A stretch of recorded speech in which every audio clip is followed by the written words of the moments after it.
Welcome back to the Real Estate Show in KMED.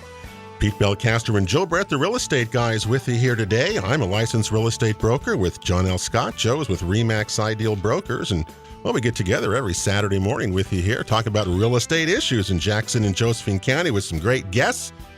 And kind of, we've solved all the problems, haven't we, over these last 5 years? We've made some inroads in a few of them, I'd like to think. But it is certainly educational every week we get together out here, and we usually can't wait to get out here and learn some more. And one of the things that we've learned is more about foreclosed properties and the HUD homes that, Diana started with. What's about those?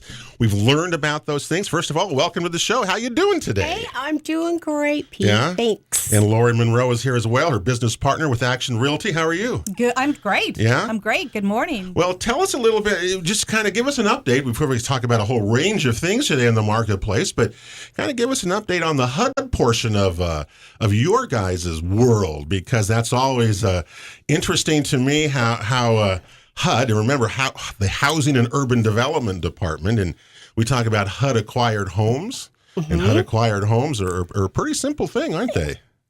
I mean, in theory. In theory, they really are. They're very simple. It's just a different way of doing it. And you become a HUD Acquired Home by, how does a HUD Acquired Home become a HUD Acquired Home? A purchaser has an FHA loan that they default on. It is then given, the home is given to the bank, and the bank gives it to HUD. HUD gives them the money, and they have the house. See, that's my favorite thing. And that is still my favorite thing. The bank comes out clean. The taxpayers are left holding the bag on the homes, and HUD's got to sell them. Yeah, and HUD's not in that business. No, as opposed to Fannie Mae, which does all sorts of things like, loan.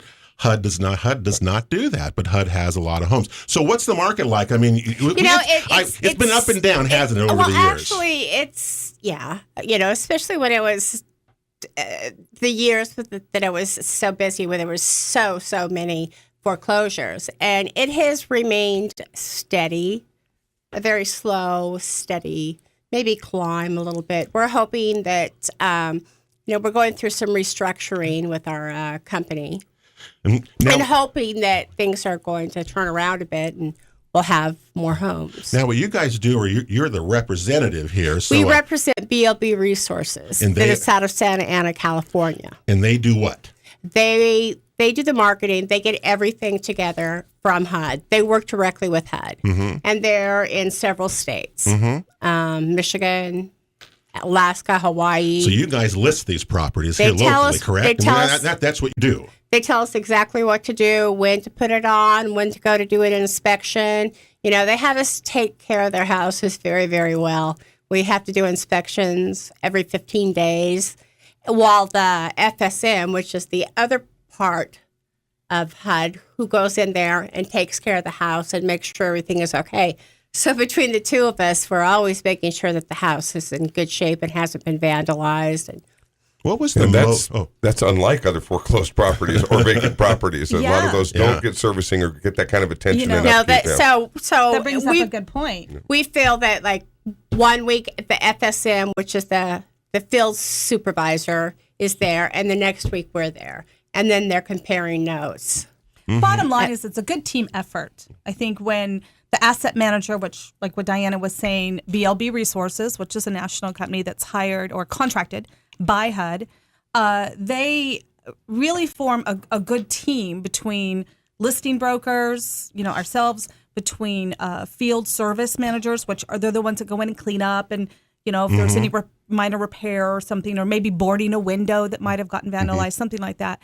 And really putting this whole team together that not only helps facilitate getting it sold and for the fair value of it, the best value possible, but also making sure that it's in the best condition and it's not a problem for the community. Yeah, it's not an eyesore. The FSMs go in there, and they go in there weekly and clean up the garbage and mow the lawns. So if you see any of our houses, they're always mowed.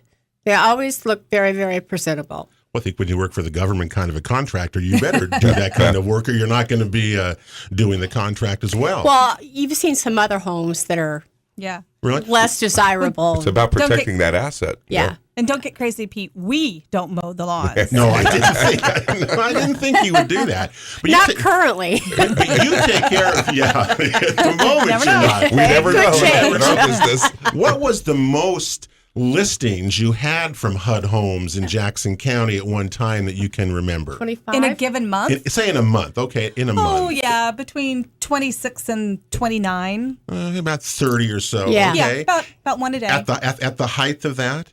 And what is it today, more or less? Like the last month, is it? How is it doing there? We're getting maybe one a month. Yeah, well, yes, we got 2 this last month. But as Diana had mentioned a few moments ago, HUD was in the process of recontracting their asset managers, which is something that's happened does nationally. Mm-hmm. We're in the thick of things right now Yeah. with our with BLB, and so they're restructuring a lot of things. Sure. And So that process has been going on, and during that process, HUD has things kind slow of down? Yeah, they Yeah. slowed down a little bit. So now Yeah. that that's kind of smoothed out, and that's again nationwide, kind of the pipeline is starting to open up again, and those homes that have been foreclosed on, and the bank files the claim if it's a FHA, which is really just a government guaranteed loan, Right. and then HUD pays off that claim to the bank, and then basically they hold the house then.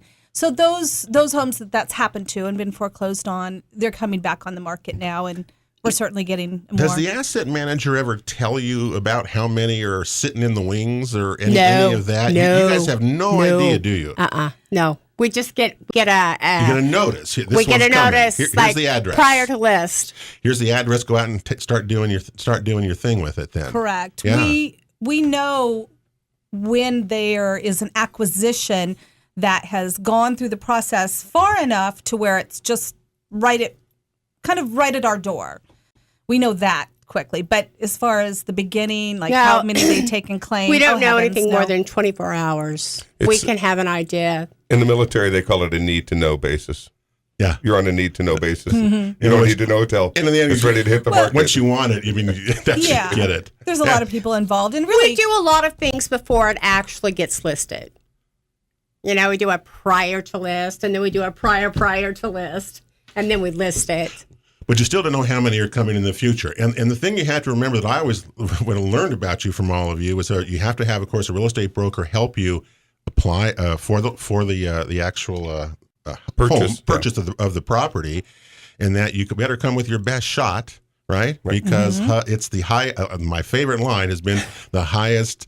Debt, or the highest. What is it? Highest and best highest offer. net to HUD. Net to That's HUD. what they just want the most money for the property, and there's no bickering. There's no negotiating. There's no nothing. bickering. There's so, no everybody. Let's try it again because we're going to put the sharks in the water, and we're out for blood. Yeah. We want the highest, we want the best, and we're going to nail you for it. Well, we'll see what happens with that. Hopefully, it'll be as you come through, you get more of these properties. Hopefully, we get them cleaned out a little bit more if they're still out there. How many we are? Well, I guess we don't know. And again, Go ahead. that window for owner occupants to make a play on a HUD home still gives first-time home buyers and families a chance to compete for that house without investors in the mix right off the bat. So there's that unique advantage that you have there as well, where they're really trying to get owner occupants into these houses and families relocated into houses to own. And didn't the time frame sink a little bit for Yeah, that? they did. The 5 days. It's just a matter Just of 5 days.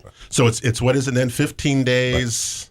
What is it? from the date it's listed, the first 10 days it's open for everyone to place a bid. At the end of the 10 days, so the morning of the 11th, they make a decision if there's a bid that's acceptable, certainly within the listing range. Then they choose that and goes on, and that would only be restricted to owner occupants.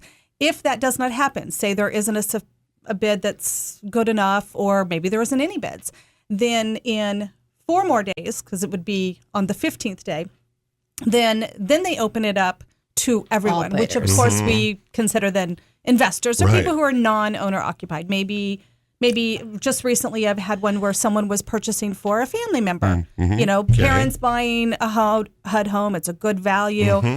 Kids going to college. It's less expensive Right. than living in the dorms. And you get some return on Absolutely. that. And I really think Absolutely. that that's a smart idea Yeah. because it really it takes the home market days down. It brings it down to the type where you'll just maybe, if somebody doesn't want it in that time, an investor can jump in and say, I want this. Yep. And we could get it sold. Because there's such fewer homes on the market, do you ever see them really go past that 10-day mark and into the investor pool often? Or are they properties that are just pretty, weak or something? Or I wouldn't think that you would have too many that would go beyond that 15 days. Mm-hmm. No, I don't think there is. Not too often. No? They're HUD's goal is to sell the homes and get them back, occupied by an owner, get them back into the community, get someone in there. Mm-hmm. Obviously, then there's property tax, local property taxes being paid, utilities are being paid, all those things that come with home ownership. Mm-hmm. That's really the goal of HUD. So, they're not going to want to linger out for one additional dollar. It's a fair price, and that's what they're going to accept. So typically, we don't see them linger very long. They typically do sell real well, unless the house is really in bad condition, and it's not. It's something a first time home buyer is not going to homeowner is not. They're not going to be interested in that. Or an investor will. Yeah. And they can get it sooner. And they can fix it up on their own versus having to take additional loans or something out to fix it up that you have to do that. So I do think that it is that is a step forward in the right direction in getting these homes sold and off the market. Mm-hmm. Well, we'll see how many come back in the next few months. If you look at the market trends, the kind of April is your high point of the year almost for sales, and the kinds of things coming in. And so, we can chat about that as well. So we'll see how many come back. Home paths are the same way. I will say one thing, and because I follow this a lot since I've gotten to know you two in following HUD and home paths. I mean, it's a big part of the market, although it's not as big as it certainly was. But when you see these, these trends and all these different things, there's still a lot of them out there because home path is bringing on 5 and 6 at a time. I mean, once a day, you see some of these new properties coming on still. These are all the Fannie Mae's foreclosed properties. We speculated for a long time as to where all those foreclosed properties were and why they weren't coming back on the market. And I think time has been kind to the FHA, to Fannie Mae, and to HUD and everybody because property values have risen now, and these homes are coming back on and going to be able to sell for significantly more than they would have 2-3 years ago when there was a glut of foreclosures and short sales. Good point. And that was driving all of the property rates down. Correct. That might have been why they were holding back on these things, hoping that things might turn because the price they would have got a few years ago is not the price they're going to get today or tomorrow. And it's going to be higher now. Didn't really hurt to sit on them because they'd already paid the bank off. We taxpayers were already holding the note for them. Yeah. HUD held them back. Well, I don't know. You don't think so? No, I think the shadow listing market certainly has been real, and I do think that the percentage of banks holding back homes from going back into circulation to get resold back on the market is certainly a real thing. I mean, Joe was saying, as realtors, we've all known there was a big shadow market that was just not on the market yet, but we knew there were homes out there. There was homes out there. But as far as, is it a benefit? It's a gamble. It's like anything. Do we hold out? Just like any seller out there. If I sit across the table from a seller and they say, well, is my house going to be worth more if I wait until summer? If I have pretty flowers out front or whatever? And all of those things are always speculation. We can use all of our experience and all of our knowledge, but you never know. Yeah, and I don't see HUD holding back. I don't see HUD holding back. They want to get rid of these as quickly as possible. But all the while, taxes are still accruing. Right. So as property taxes are still accruing on a home that's vacant, and, for example, sewer, there are certain types of utilities that go on beyond, even if someone doesn't live there. So the sewer There's still some costs going on at the property. And so whoever owns that property, which would be the bank during that time, it's dipping into the profit. So I don't know that it's a clear, we can get more money. I think I'm sure lots of things that, funnel into that matrix, but certainly it's good to see them coming back and getting on the market and getting people in there, and because there's all the other peripheral types of things like utilities and taxes and other types of maintenance that goes along with that. I believe that they do want to get these done and sold as quickly as possible. Well, we'll see if they do, or how many they have. It We would still be don't know that. fascinating to know on a house by house basis how long the government has held that property, and to know, we'll never know. We never what's get that owed on information. it? I mean, I know you Yeah. hold a house for 2 or 3 years. Yeah. You've got, like you say, you got property taxes, you've got maintenance, you've got utilities. Yeah, you not gotta only pay that, those houses things, are so, meant to be lived in. True, very true. There's so much that They get happens. sad and creaky and old when they're not lived in. They want them to live in them. Well, that's a good thing. All right. Well, good luck with you on that, because the HUD Homes, it's HUDHomestore.com is the website that you can go. You can also get on a list there, and anytime one comes up there, it'll blow right to you, and you'll be able to see it. That's what I do, and I see them coming all the time.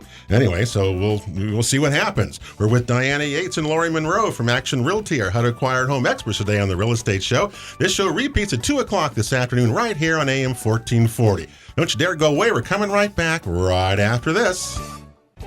Welcome back to the Real Estate Show on KMED. It's Saturday, March the 8th of 2014. Pete and Joe, the real estate guys, with you today, and thank you for being with us. Next Saturday, by the way, Shelley Culbertson and Frank Mania will be in here. Joe and I will be in Portland, actually, and state basketball tournament. They'll be in here talking about commercial real estate, et cetera, et cetera. Usually while the cat's away, the mice will play. Oh, and especially when Shelley is the ringleader. We're hoping that Frank Mania will be the balancing element of that pairing. I mean, that'll be here They'll have a next great show, though. I'll Saturday. tell you what, you Yeah. have some one of the best commercial minds in the title business in Frank Mania, and he'll have some great stuff, as he always does. Yeah, absolutely. That'll be next Saturday right here on AM 1440. And by the way, if you ever want to, we're on YouTube. All of our shows, our radio shows are also on YouTube. You can go to Real Estate Show or youtube.com/Real Estate Show Oregon, or at our website as well. Pete Belcastro is making the YouTube posting, so just to tell you how far he has technology blossomed I've coming with along. today's technology. Amazing. That's social media must be right around the corner. Well, I wanted to ask you all what we've got here with Diana Yates and Lori Munroe from Action Realty and our HUD Acquired Home experts. We're talking about the market right now, trends and things. You look at the statistics and that came out from the multiple listing service, and sales are down. I mean, things like that. Prices were steady a little bit. They've leveled off a little bit in this last 3-month reporting period. What do you guys think? I mean, I look at pending sales. In the 6-month trend are down a little bit, 3%. They were really snapped off in December. Boy, it was a slow month in December. Kind of weird. I kind of think that there's just not a lot of inventory out there, because the inventory that we do have gets picked up right away and sold. Well, there's about 100 in February of 2014. So last month, there were 195 new listings in Jackson County. I mean, that's a lot. I mean, 195 of them. Things out of the thing. But what do you guys see? My favorite stuff is the rural listings, and I love how they're breaking this down now. So anyway, all right. Well, I think that something I'm just noticing here in the report that I just saw 2 seconds ago, the new home sales going up. That's that's encouraging, because as new home sales, we see more than just us realtors and home builders. That really supports the community, because all of the other types of vendors and people, they're cabinet makers and counter makers and plumbers and electricians and all those things. That's what I love to see. I mean, is it booming like it was? No, but just having something on the board that's, new home sales is, And I like to see that, because it's good for the community. We've seen some consistency in those new home numbers now over a period of time. Yeah. And that's telling us that it wasn't just a quick fire there to get some homes up after that long drought. Yeah. It looks like some sustained building that's I going to know come a our way. And we builder- need it. We need that inventory. I know a builder in the valley that just sold all of his homes just right away in East Medford. It was phenomenal. Well, you've got 58 new homes built in the last three months. That just the ones There that have were gone some- through the MLS. Right. And through the There were some months when we were sitting in here and there were 2 or 3. Mm-hmm. Now there's 58. Now, see, what I love about that, Pete, is that it's not just about the house or the builder or the realtor. Think of all the people that are a part of that project that are, again, those are jobs for Southern Oregon. It's about our community here locally. That's what I love about that. And that's one of the big things of our unemployment stretch we've been through in the last 5 years was the downturn in the construction trades. And gosh, we all know stories of guys who were really skilled craftsmen. They have all gone to North Dakota. Yeah, they've been exercising other options out there because it just wasn't we need here. them back. And we need those family wage jobs that come with all those construction jobs. That's true. We do. That's true. We do. The median price of new construction, $231,000, which is a little bit up from a year ago. So that's good to see. You're right there. Where do you think most of that activity though is taking place? East Side. Yep. East Medford and White City. You got it. Absolutely. I mean, that's about half. Yeah. About half of all these 58 are in those two areas. And if you're a builder and you can get a lot for cheap, that house is gone. Yep. Yeah. You don't want those big lots that you have to do all the engineering and all the homeowners associations and all the certain things that you have to do to comply with the home. These little ones, we used to call them dingers. My dad did when he was in the development. They called them dingers. They love the dingers. They're great houses. Yeah. People can afford them. They're gone. And they're nice people to work for because they appreciate having that home. A lot of them, it was their first home. Yeah. And our next challenge may be finding dirt that's platted and ready to roll and is not spoken for already because a lot of the already ready to go they've been sitting on it. plans and stuff have been kind of sitting there. They're spoken for, and once that gets built, then that's going to really tell us that we've turned the corner. Is when we start to plug in those new subdivisions and start the work to build out the Southwest Medford plan. You always go to that. You go to all those planning commission meetings, or do they from the county and the city of Medford? Are people bringing plans in for stuff, or is it kind of quiet? Slowly but surely, some new ones are coming through Medford Planning. Not so much in Jackson County, but the Medford Planning has had 2-3 public hearings. Those initiation processes are starting the processes at each of the last meetings this year or so. And where are they going to be at? Their meetings are getting longer because they have more planning business to do. Yeah. Well, I remember some of the Medford Planning Commission meetings we used to televise, and we go 7 hours. They go to 2:30 in the morning. On some of these subdivisions that are now being built upon, right? And this is what we're... Remember, there's 10,000 homes planned for Southeast Medford out there. Wow. And probably get about 2,000 of them up, or if that. So there's Right still now? plenty of room for growth and for expansion out there. And it's really, I've seen some of those plans, and the Mahars, who were... Richard worked with us on the show, are involved in that too. So there's some really beautiful neighborhoods that are going to spring up out there eventually. You got the beautiful high school. Yeah, I mean, there's a lot of good things about this, and it's good to write. I do agree with you, Lori, really, that new housing, I think we've learned this over the years as well, is that new housing allows the ripple effect and employs lots of people, and we need the inventory just as a natural progression of what we've seen here. I still find that rural properties are the most really interesting. The MLS breaks them down now even further. I love how they're doing it. Of under 5 acres, 5 to 10 acres, and over 10 acres now. They didn't do this before. And so in Jackson County in that last 3-month period, there were 83 of those properties sold in rural properties, as we call rural residential properties. And how did they break down? All right, between let's the see. 5 and the 10 acre? 33 under 5 acres, 25 5 to 10 acres, and 25 over 10 acres. And of course, prices for rural properties are much, much higher than the median is than just urban residential properties are. So that's that's really healthy, seems to me. And of course, the demand, I go to the MLS meetings, in Ashland all the time in our own office and everything. And you got agents clamoring, and people want rural properties, and they aren't out there. Well, I know when they just aren't out there for when sale. we get rural properties, and these are the ones that you have to pay cash for because most of them have manufactured homes that are not, that you can't get a loan on. So you're going to have to pay cash for these, and they're not on the market very long. Well, no. And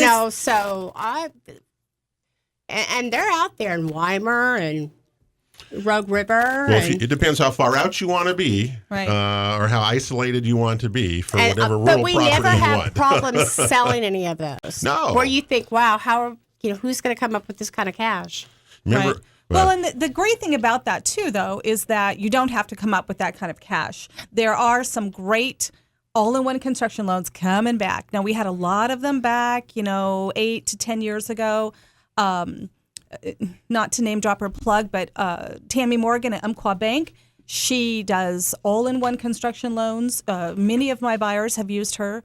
And the beauty about it is where you have a piece of land, and maybe, like Diana has said, maybe has an older manufactured home on it that's not financeable. And you think, oh, that's disappointing. Now we have to have a cash buyer. Not always. In most cases, you don't. And I've had many buyers that have been really successful in purchasing bare land, and some of my listings, purchasing and then building a new home. Really? All in one Right. just one mortgage, Right. just like it was an existing home. Well, Fantastic deal. And lenders have to be able to do that to get customers, don't they? You better have something pretty good in that someone wants in order to compete. Well, here on the Real Estate Show, we're with Diana Yates and Lori Munroe from Action Realty, our HUD Acquired Home experts on the Real Estate Show. March the 8th of 2014, Pete and Joe, the Real Estate Guys. We're coming right back. Our final segment right after this. Welcome back to the Real Estate Show, March the 8th, 2014. Pete and Joe, the Real Estate Guys, with you here today. And hope you're going to go out and make a good weekend out of this one here on March the 8th. And hope you have a good day coming ahead, right? It's a game day for me. I got my game face on. Oh, you're going to go home and take a nap and sleep till tip-off time, aren't you? Pete knows my game day routine pretty well. Well, hopefully they'll work out. My niece's team, by the way, the Henley Hornets, they're back at the state tournament again. They and Mazama both. I know. Punch tickets. They may have another little meeting up there. That'd be fun. My niece is the head coach there of the Henley Hornets, and she's Where's Henley?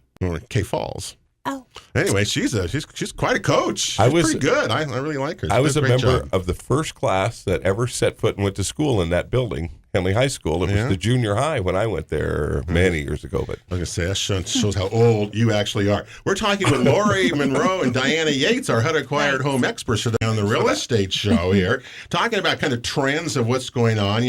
Available, we talk about inventory a lot. Inventory's up. I mean, it's up over almost 1,000 again. And so it seems to be coming back. Yes. And the trends show that the height of the market in Jackson County is in the month of April. You get the highest price, the most sales historically. Yeah. The curve goes and then comes down again. So April is the big month. and the new listings have been pretty steady. 20, 30 a day now, where we haven't seen those numbers over the end of last year and even the start of this year. Well, I just know that the homes that are in the 120, 150, they're gone. They go really fast. So if you have some that are in that kind of market, that's a really good. That's where a lot of my clients are in that market, and we just can't find anything for them. They're not out there. They're not out Well, there. there are still right now in January, just a couple of months ago, we had reached 8 homes. A healthy market, I've been told, is about 6 available homes per buyer. We had 8 in it's higher right now. So the inventory has come up, and that's a good thing. And so we have a little over 6 months supply, which is a healthy market. It was down below. There was like 4 months a while ago, and you couldn't find anything. I'll bet you'll be able to find some of those properties within the next probably 60 days. Well, my it would clients seem like. hope so. Yeah? Yeah, definitely more coming on market. And I think that, that's encouraging, obviously not just to buyers, but even It's to sellers. encouraging to everybody. Yeah, I mean, I think Escrow companies, it's, selling homes moves the market. And Lori, you had a really good idea for some people to do. Right now is a good time to start getting ready, isn't it? Yeah, my point is just being positive, that it's good, obviously, for everybody, but there's so many things that every single person can do.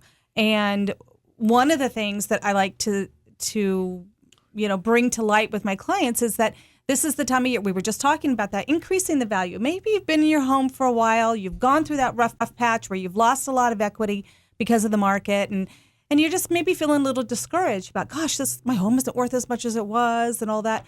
That's coming back, but there's also things you can do to increase. And Give it a nice fresh coat of paint.